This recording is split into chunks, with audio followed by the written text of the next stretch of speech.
नमस्कार, स्वागत है आप सभी का देवभूमि लाइव में। मैं हूं आपके साथ शावनी पटनायक। बुलेटिन की शुरुआत करेंगे। मुख्यमंत्री पुष्कर सिंह धामी सुदूरवर्ती मोरी ब्लॉक के जखोल गांव में विसूम मेले में शामिल होने के लिए पहुंचे। शुक्रवार को जखोल में मुख्यमंत्री ने सोमेश्वर देवता मंदिर में पूजा अर्चना की। इस दौरान मोरी ब्लॉक के ग्रामीणों ने मुख्यमंत्री पुष्कर सिंह धामी का भव्य स्वागत किया। बता दें, रवाई जोनसार क्षेत्र में बिसोयू मेले की शुरुआत 13 अप्रैल से हो गई थी, जिसके बाद गांव-गांव में मेले आयोजित होते हैं, जिसमें ग्रामीण मेहमानों का अतिथि सत्कार करते हैं। साथ ही मेले में देवता की पूजा अर्चना और पारंपरिक लोकगीत लोक नृत्य भी प्रस्तुत करते हैं। ये मेले क्षेत्र की सुख समृद्धि के लिए आयोजित होते हैं। इस अवसर पर मुख्यमंत्री पुष्कर सिंह धामी के साथ मेले में पुरौल के विधायक दुर्गेश्वर लाल, बीजेपी जिलाध्यक्ष रमेश चौहान, बीजेपी प्रदेश मीडिया प्रभारी मनवीर सिंह चौहान शामिल हुए।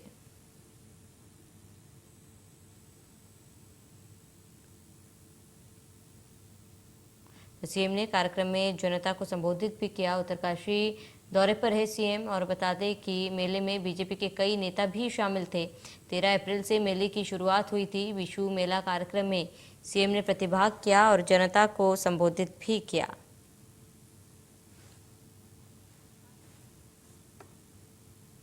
मुझे सौभाग्य प्राप्त हुआ भगवान सोमेश्वर महादेव के इस मंदिर प्रांगण जखौल में आयोजित विशु मेला, जो हमारे पूर्वजों के समय से यहाँ पर आयोजित होता रहा है। मैं भी आप सबके सानिध्य में भगवान सोमेश्वर महादेव की कृपा से इसमें शामिल होने का मुझे भी अवसर मिला। भाइयों बहनों, इस मेले में सम्मिलित होने वाले 22 ग्रामों के साथ 68 ग्राम पंचायतों के लोगों द्वारा अपनी पुरानी स्थानीय वेशभूषा में रासो, तांती, कपुआ और सोमेश्वर महादेव नृत्य के साथ रासो कार्यक्रम किया जाना अपने आप में एक अद्भुत एवं विशेष संस्कृति का परिचायक है। जो हमारी इस रवाई जोनसार की संस्कृति है, उसको जीवंत करने का और पुरानी संस्कृति को पीढ़ी दर पीढ़ी आगे बढ़ाने के लिए हमारे इस मेले का महत्व अपने आप में कई गुना बढ़ जाता है। भाइयों बहनों, आज मैं यहाँ आकर अपने आप को धन्य महसूस कर रहा हूँ। मैं सबसे पहले तो आप सबकी इतनी बड़ी विशाल संख्या यहाँ पर देखकर मैं बिल्कुल मुझे ये अद्भुत दृश्य लग रहा है और अभिभूत हूँ। मैं आप सभी को देखकर आप सबका मैं हृदय की गहराइयों से धन्यवाद करना चाहता हूँ कि आप सब लोगों के बीच में मैं चुनाव के समय में पुरोला आया था, अन्य स्थानों पर एक दिन मोरी भी आया था और मैंने देखा कि इस क्षेत्र के लोगों ने हमारे देश के यशस्वी प्रधानमंत्री नरेंद्र मोदी जी, जिनके नेतृत्व में आज पूरे देश का चहुमुखी विकास हो रहा है और उत्तराखंड के बारे में जो उनका एक विजन है, जो उनकी सोच है कि उत्तराखंड हिंदुस्तान का श्रेष्ठ राज्य बनना चाहिए। तो कांग्रेस विधायक के खिलाफ अब बड़ी कार्रवाई हो सकती है। बड़ी जानकारी आपको बता दें देहरादून से, जहां पर विधायक हरीश धामी ने पार्टी के खिलाफ बयानबाजी शुरू कर दी है। प्रदेश अध्यक्ष और नेता प्रतिपक्ष की नियुक्ति का विरोध भी किया। पार्टी के खिलाफ धामी की बयानबाजी से हाईकमान नाराज है। जल्द अनुशासनात्मक कार्रवाई की जा सकती है। बड़ी जानकारी आपको बता रहे हैं। यहाँ पर कांग्रेस विधायक के खिलाफ कार्रवाई की जा सकती है। विधायक हरीश धामी ने पार्टी के खिलाफ बयानबाजी की थी। प्रदेश अध्यक्ष और नेता प्रतिपक्ष की नियुक्ति का विरोध किया था, जिसके बाद अब हाईकमान जो है, आलाकमान जो है, नाराज नजर आ रहे हैं और ऐसे में कांग्रेस विधायक के खिलाफ कार्रवाई की जाएगी। पार्टी के खिलाफ धामी की बयानबाजी से हाईकमान नाराज है और प्रदेश अध्यक्ष और नेता प्रतिपक्ष की नियुक्ति को लेकर उन्होंने विरोध दर्ज किया था और गलत बयानबाजी की थी, पार्टी के खिलाफ बयानबाजी की थी। ऐसे में अब उनके खिलाफ कार्रवाई की जाएगी। विधायक हरीश धामी ने पार्टी के खिलाफ बयानबाजी की।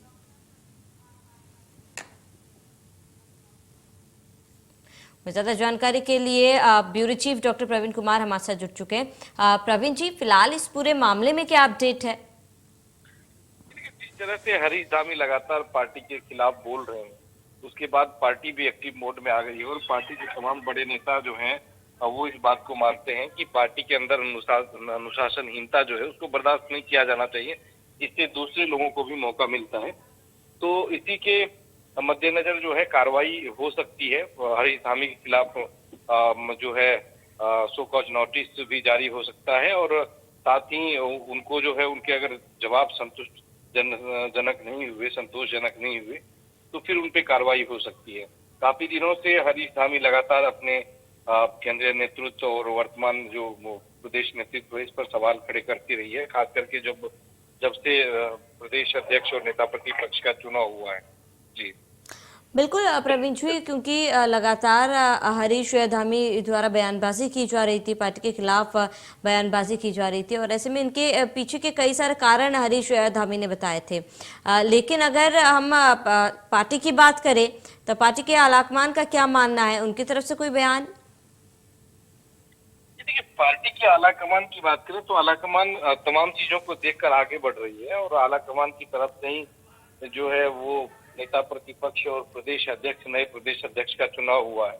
और उसके बाद कुछ विधायकों की नाराजगी सामने आई थी कि उन्हें पद नहीं मिला है या फिर उनको सम्मान नहीं मिला है, लेकिन हरीश धामी उनमें से एक ऐसे विधायक हैं जो लगातार केंद्रीय आलाकमान और ये भी यहाँ तक कह चुके हैं कि वो कांग्रेस के झंडे डंडे को अब उठाने के लिए तैयार नहीं है, उस बैनर तले काम नहीं करेंगे। तो कहीं ना कहीं सीधे तौर पे केंद्रीय नेतृत्व को चैलेंज किया जा रहा है, प्रदेश नेतृत्व को चैलेंज किया जा रहा है और जिस चुनाव चिन्ह पर वो जीत कर आए हैं उसको भी चैलेंज कर रहे हैं। तो कहीं ना कहीं पार्टी के लिए जो स्थिति है वो आप कह सकते हैं संकट की स्थिति है और इसी स्थिति में अगर इस तरह के बयान आते हैं तो निश्चित तौर पर पार्टी का उसका खामियाजा भुगतना पड़ता है। बिल्कुल प्रवीण जी, क्योंकि जिस तरीके से हमने देखा कि हरीश धामी जो थे उन्होंने ये बयान दिया कि पार्टी के झंडे डंडे को वो उठाने के लिए अब तैयार नहीं है। ऐसे में पार्टी द्वारा आलाकमान द्वारा कार्रवाई करने की भी बात कही जा रही है। क्या लगता है, क्या पार्टी से हरीश धामी को बर्खास्त किया जा सकता है कार्रवाई के रूप में? अभी तो प्राथमिक तौर पर तो उनको शोकॉज नोटिस दिया जाएगा और उसके बाद नोटिस का क्या जवाब आता है उसके बाद ही पार्टी आगे बढ़ेगी। पार्टी से अगर उनको बर्खास्त किया जाता तो टेक्निकल रूप से फायदे में हरीश धामी रहेंगे, क्योंकि उनके ऊपर फिर दल बदल कानून लागू नहीं होगा अगर वो एंटी वोट भी करते हैं चाहे आने वाले समय में राज्यसभा चुनाव और स्थिति में। तो पार्टी तमाम जो संवैधानिक पहलू है उनको देखकर ही आगे बढ़ेगी और क्या कितना आगे बढ़ सकती है ये देखने वाली बात होगी। बिल्कुल प्रवीण जी, अब फिलहाल अगर बात की जाए हरीश धामी की, क्योंकि तमाम बयानबाजी तो उन्होंने कर दी है, इसके बाद आलाकमान द्वारा कार्रवाई की भी बात कही जा रही है। फिलहाल उनके व्यवहार में कोई बदलाव या फिर कोई बयान? अभी तक कोई बयान नहीं आया। कल भी पूरी तरह से तमाम जो बड़े नेता उनसे संपर्क साधने की कोशिश की है, वो संपर्क में नहीं थे, उनका फोन स्विच ऑफ आ रहा था, नॉट रीचेबल आ रहा था। तो लगातार वो जिस तरह से उग्र अपना तेवर अपनाए हुए हैं उसके बाद ऐसे लगता है कि उन्होंने कुछ विचार बना लिया, क्योंकि काफी दिनों से खबर आ रही थी कि वो कांग्रेस छोड़ सकते हैं, मुख्यमंत्री पुष्कर सिंह धामी के लिए अपनी सीट छोड़ सकते हैं। उनका अपना पुष्कर सिंह धामी से अंडरस्टैंडिंग है और चुनाव से पहले भी ये बात हवा में थी कि हरीश धामी बीजेपी की तरफ शिफ्ट कर सकते हैं। तो अब देखने वाली बात होगी किस तरह से वो सीट छोड़ते हैं या नहीं छोड़ते हैं। वैसे हरीश धामी सीट छोड़ने के लिए, अपनी विधायकी छोड़ने के लिए जाने जाते हैं। हरीश रावत के शिष्य हैं, कांग्रेस के जो बड़े नेता है हरीश रावत उनके शिष्य हैं और पहले जब हरीश रावत को विधानसभा चुनाव लड़ना था तब बाय इलेक्शन तो उनके लिए भी उन्होंने सीट छोड़ा था। अब देखने वाली बात होगी कि क्या वो मुख्यमंत्री धामी के लिए सीट छोड़ते हैं या पार्टी में नाराजगी अगर उनकी दूर हो जाती है या फिर मान मनोबल होता है, ये देखने वाली बात होगी। बिल्कुल प्रवीण जी, तमाम जानकारी के लिए आपका बहुत बहुत शुक्रिया।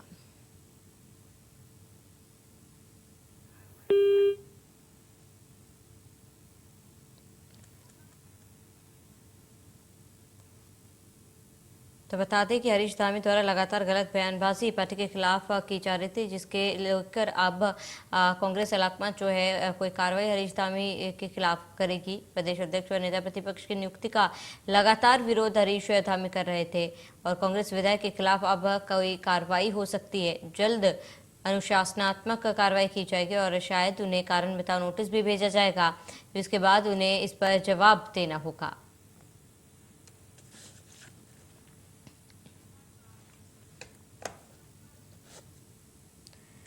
तो 3 मई से इस बार प्रदेश में चारधाम यात्रा शुरू होने जा रही है। 3 मई को सबसे पहले गंगोत्री यमुनोत्री के कपाट खुलने जा रहे हैं। 6 मई को भगवान केदारनाथ और 8 मई को बद्रीनाथ के कपाट खुलेंगे। यात्रा के दौरान जब तक बरसात नहीं होती तब तक हालात ठीक रहते हैं, मगर बरसात के शुरू होते ही हालात बिगड़ने लगते हैं। बरसात के कारण यात्रा मार्गों के बंद होने के कारण यात्रियों से लेकर प्रशासन को बड़ी परेशानियां झेलनी पड़ती है।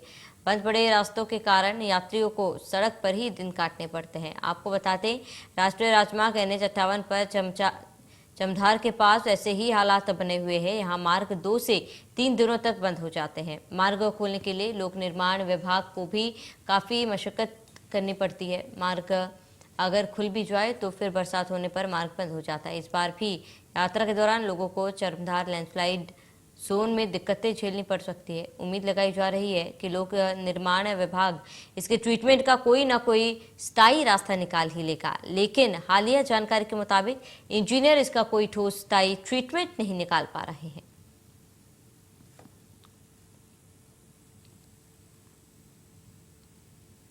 तो डेंजर जोन बनेंगे तीर्थ यात्रियों के लिए। 3 मई से चारधाम यात्रा शुरू हो जाएगा। इस संदर्भ में हमारे माध्यम से NH के अधिकारियों से पूर्व में बैठक करी गई है। अखिलेश कुमार सैनी जी वहाँ पे ही हैं, उनसे करी थी, और एक्शन साहब से भी। तो वहाँ पे चूंकि अभी की जो स्थिति है वहाँ की स्लाइड की, उसमें परमानेंट सॉल्यूशन होना संभव नहीं प्रतीत हो रहा है। इसीलिए वहाँ पे जो JCB है और ये वाले जो इंतज़ाम है, ताकि अगर स्लाइड होती है तो उसको समय रहते खोल दिया जाए और यात्री ना फंसे, इसकी तैयारी कर दी गई है। और ये वाले जो नंबर्स हैं इनको भी हम सर्कुलेट कर देंगे, ताकि अगर कभी स्लाइड होती है तो आप लोग भी, कोई लोग भी वहाँ पे जो संबंधित JCB वालों को फ़ोन कर दें कि यहाँ पे इस तरह की स्थिति हो रही है, इसको खोल दिया जाए। तो उत्तराखंड के कृषि मंत्री गणेश जोशी ने मसूरी में एक कार्यक्रम में शिरकत की, जहां उन्होंने पत्रकारों से वार्ता करते हुए कहा कि कांग्रेस डूबता हुआ जहाज है। उन्होंने कांग्रेस के पूर्व राष्ट्रीय अध्यक्ष राहुल गांधी को पप्पू और वर्तमान राष्ट्रीय अध्यक्ष सोनिया गांधी को बबली बताते हुए कहा कि कांग्रेस को समाप्त करने के लिए किसी की जरूरत नहीं। कांग्रेस का पप्पू और बबली जब तक कांग्रेस में रहेंगे, कांग्रेस समाप्त होती रहेगी। साथ ही उन्होंने कहा कि उत्तराखंड में कांग्रेस द्वारा 1 महीने बाद नेता प्रतिपक्ष और प्रदेश अध्यक्ष की गई, उसके बाद कांग्रेस में गुटबाजी साफ तौर पर देखी जा सकती है। तो लगातार इस्तीफों का दौर भी शुरू हो चुका है। यहां तक कि कांग्रेस के एक विधायक ने मुख्यमंत्री पुष्कर सिंह धामी के चुनाव के लिए अपनी सीट छोड़ने का भी ऐलान कर दिया है। वहीं अलग पार्टी बनाने की भी घोषणा करने की बात कही जा रही है।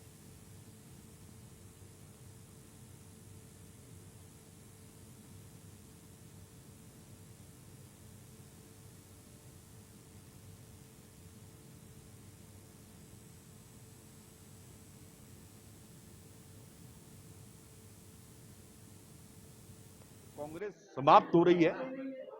भारतीय जनता पार्टी का परिवार बढ़ता जा रहा है, क्योंकि लोगों का विश्वास है कि भारतीय जनता पार्टी जो कहती है उसे करती है।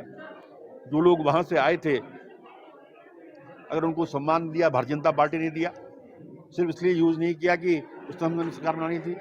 आज वहां से आए हुए लोग हमारी सरकार में मंत्री हैं, तो इसलिए लोग भारतीय जनता पार्टी से जुड़ते हैं, क्योंकि आज देश का सबसे बड़ा नहीं, विश्व का सबसे बड़ा नेता नरेंद्र मोदी हमारी पार्टी का नेता है।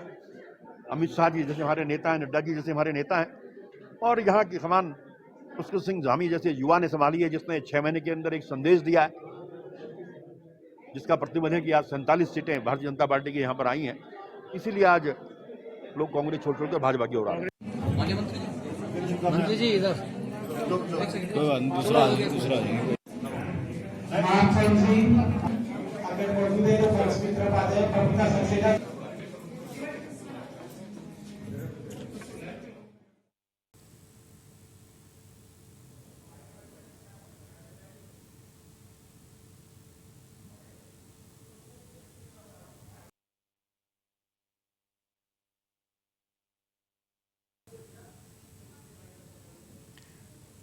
और यहाँ रुकेंगे एक छोटे से ब्रेक के लिए, लेकिन ब्रेक के उस पार आपको दिखाएंगे टॉप 25 खबरें।